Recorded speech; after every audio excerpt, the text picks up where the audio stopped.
ఓం మహాగణాధిపతయే నమః. ఓం గురుభ్యో నమః. ఓం శ్రీమాత్రే నమః. మనం ఈరోజు చాలా మంది నన్ను అడుగుతున్న క్వశ్చన్ ఏంటంటే, మాకు ఏ రాశి వారితో అంటే ఇప్పుడు మీరు ఫలానా నక్షత్రం అనుకోండి, ఉదాహరణకు అశ్విని నక్షత్రం, లేకపోతే మేష లగ్నము, వృషభ లగ్నము, మిథున లగ్నము, మాకు ఏ నక్షత్రము వారితో లేదా ఏ రాశి వారితో మాకు పడకపోవడం జరుగుతుంది, మేము ఎవరితో జాగ్రత్తగా ఉండాలి అని అడుగుతున్నారు. అయితే దీనికి శాస్త్రంలో తారాబలము అనేటువంటిది ఉంటుంది కానీ ఆ తారాబలం ఎంతవరకు కరెక్ట్ చూసుకోవాలి. అలాగే మరొక విషయం ఏంటంటే, ఇక్కడ అసలు శాస్త్రంలో చెప్పినటువంటి అంశం ఏమిటి? నక్షత్రపరంగా చూసుకోమని చెప్పారా, రాశిపరంగా చూసుకోమని చెప్పారా, లేకపోతే ఒక్కొక్క లగ్నానికి స్పెసిఫిక్గా కొన్ని కొన్ని విషయాలని చెప్పారా అనేటువంటి విషయాలు ఇప్పుడు మనం తెలుసుకుందాం. ఈ యొక్క విషయాలను నేను చెప్తున్నటువంటి నేనైనప్పటికీ కూడా చెప్పేస్తున్న సాక్షాత్ లలిత అమ్మవారిగా భావిస్తూ తెలుసుకుందాం. ఇక్కడ ఏంటంటే ఇప్పుడు మనం చెప్పుకున్నటువంటి అంశాలు ఏవైతే ఉన్నాయో దీనికి కొన్ని పారామీటర్స్ తీసుకోవాలి, గుర్తుపెట్టుకోండి ఎప్పుడు కూడా. ఏమిటిది అంటే, మనం ఇప్పుడు మీ లగ్నం ఫలానా అయితే ఈ అధిపతి గనక ఈ సంబంధంలో ఉంటే ఈ కారకత్వం వాళ్ళతో అని చెప్పాం. అది ఫ్రెండ్సా రిలేటివ్స్ అనేటువంటిది. మొట్టమొదటిగా ఏంటంటే ఆ యొక్క మహాదశ మీకు వస్తుందా లేదా తెలుసుకోవాలి. ఆ మహాదశ లేకుండా మీకు ఎప్పుడు కూడా వాళ్ళ ద్వారా ఇబ్బంది రాదు, గుర్తుపెట్టుకోండి. అది ఇబ్బంది కానివ్వండి, ఒక యోగం కానివ్వండి, కలిసి రావడం కూడా అలాగే ఉంటుంది. అంటే కొంతమంది కొన్ని కోట్లు కలిసి రావాలి.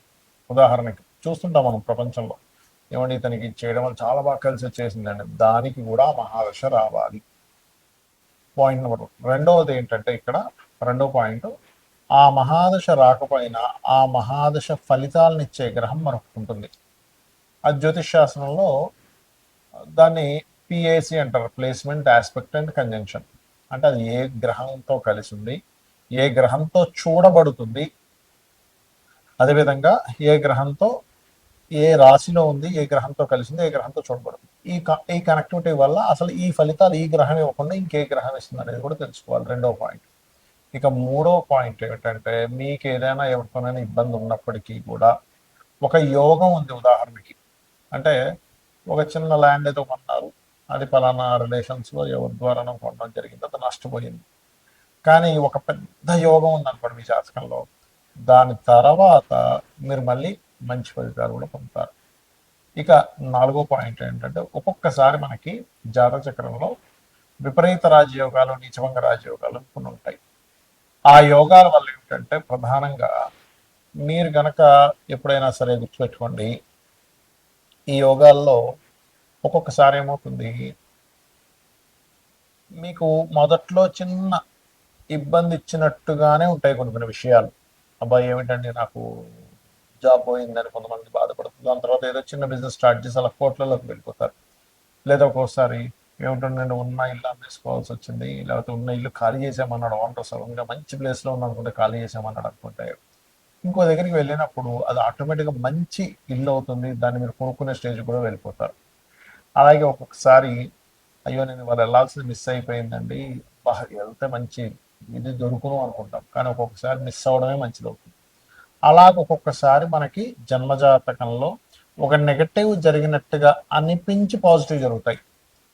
ఇవన్నీ కూడా విపరీత రాజయోగాలు, నీచభంగ రాజయోగాలు ఉన్నప్పుడు జరుగుతాయి. ఇది మీరు గుర్తించాలి. అంటే మనం ఎప్పుడైనా మన లైఫ్లో ఒక సంఘటన జరిగినప్పుడు వెంటనే దానికి మనం డిప్రెస్ అయిపోకుండా, ఓకే ఇది ఒక విపరీత రాజయోగం, నీచభంగ రాజయోగంలో ఉంటాయి, ఇప్పుడు ఒక స్టెప్ ఇలాగా ఉంటుంది. ఒక్కొక్కసారి మనకి బాగా దేవతా అనుగ్రహాలు కనుక మనకు ఉన్నప్పుడు ముందుగానే హింట్ కూడా ఇస్తుంది.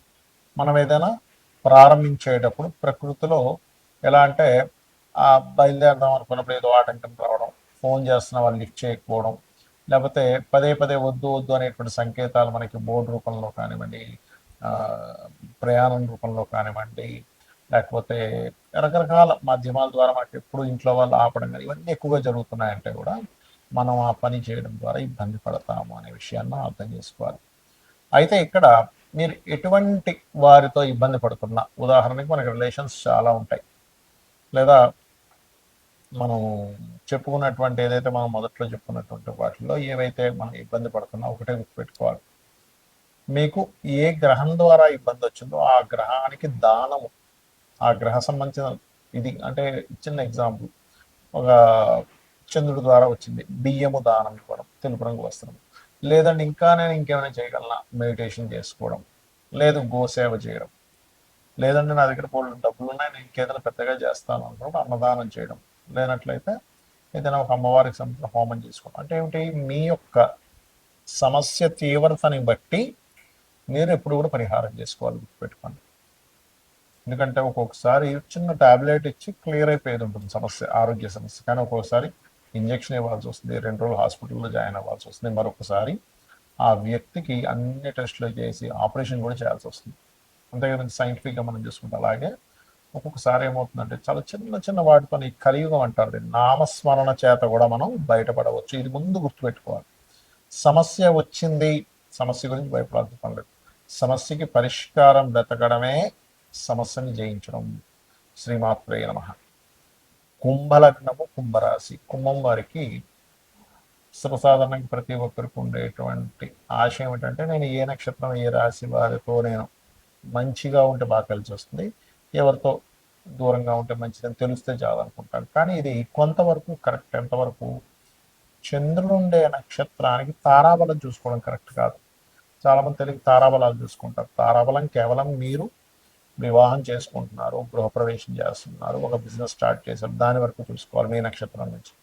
మరి ఎలా చూసుకోవాలండి అంటే, మ్యారేజ్ మ్యాచింగ్లో మనం ఇద్దరు వ్యక్తులకు వివాహం చేసేటప్పుడు ఆ జన్మ నక్షత్రాలు ఏవైతే ఉంటాయో ఆ నక్షత్ర అధిపతులు మిత్రులు అయితే గనక వాళ్ళకి ఖచ్చితంగా మంచి ఫలితాలు వస్తాయి. మిత్రులు అయితే గనక అంటే వాళ్ళిద్దరి మైండ్ సెట్ కలుస్తుంది. శత్రువులు అయితే మైండ్ సెట్స్ కలవు. ఇక్కడ తీసుకోవాలి దీన్ని ప్రధానంగా. అంటే ఈ శాస్త్రంలో చాలా స్పష్టంగా ఎక్కడ మీరు ఏది తీసుకోవాలని చెప్పడం జరిగింది. అలాగే మరొక విషయం ఏంటంటే, ఈ పర్టికులర్గా మీ నక్షత్రం వారికి అంటే ఈ గ్రహాలు ఏవైతే ఉంటాయో, ఈ గ్రహాలలో ఇప్పుడు కుంభరాశిలో ఉండేటువంటి నక్షత్రాలు ఏమిటి తీసుకుంటే కనుక, ధనిష్ట 3-4 పాదాలు, శతభిషము, పూర్వభాద్ర 1-2-3 పాదాలు ఉంటాయి. ఇందులో మీరు గ్రహాల కంటే కూడా మీ లగ్నానికి ఏ గ్రహాలు శుభులు పాపులు తీసుకోవాలి. సహజ శుభులు పాపులు లేరు. అంటే ఈ లగ్నానికి శుభులు ఎవరు, శని, బుధుడు, శుక్రుడు శుభులు. పాపులు కుజుడు, చంద్రుడు, గురువు పాపులు. అయితే ఒక్కొక్కసారి వాళ్ళు శుభులుగా మార్పు శుభ ఫలితాలు కూడా. సరే, ఇది పర్టికులర్గా నోట్ చేసుకోవాల్సిన విషయం. మహర్షి దీనికి ఒక శ్లోకం కూడా చాలా స్పష్టంగా చెప్పాడు ఆయన. ఆత్మ సంబంధినో ఏచ ఏ నిసధార్మిన దశాంతర్దశాశ్వేవ దిశంతి స్వదశా ఫలవన్. అయితే ఇక్కడ ఫలితం ముఖ్యంగా ఈ కుంభలగ్నం వారికి మదర్ సంబంధంగా ఉంటుంది. అంటే మదర్తోనే బాధ, మదర్తోనే మంచి, మదర్తోనే అన్ని. అంటే తల్లి మూలంగా కలిగేటువంటి ఫలితములు ఇవి ఎక్కువగా ఇక్కడ లీడ్ చేస్తూ ఉంటాయి జీవితంలో. లేదా మానసికంగా, మనసు వల్ల, ఎందుకంటే పూర్వజన్మ కర్మ ఈ మనసు, మదరు, ప్రయాణాలు వీటితో సంబంధం కలిగి ఉంటుంది. కాబట్టి ఈ కుంభం వారికి ఈ పర్టికులర్ రిలేటెడ్ సంబంధం మూలంగానే వీళ్ళకి మంచి చెడులు కనెక్ట్ అయి ఉంటాయి. దీని తర్వాత గురువులు.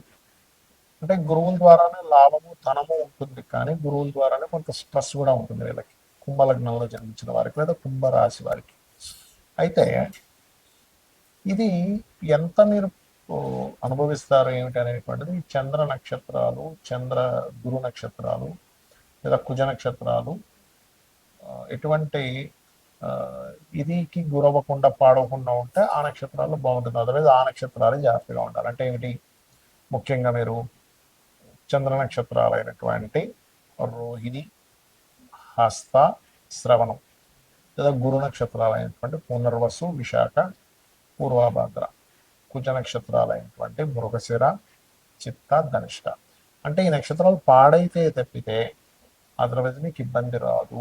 ఇక మీరు నిత్యము చేయవలసిన దేవతారాధన లలితాంబికాం వారి ఆరాధన, విష్ణు సహస్రనామాలు ఎంత చేసుకుంటున్నా అంత చక్కటి ఫలితాలు ఉంటాయి మీకు.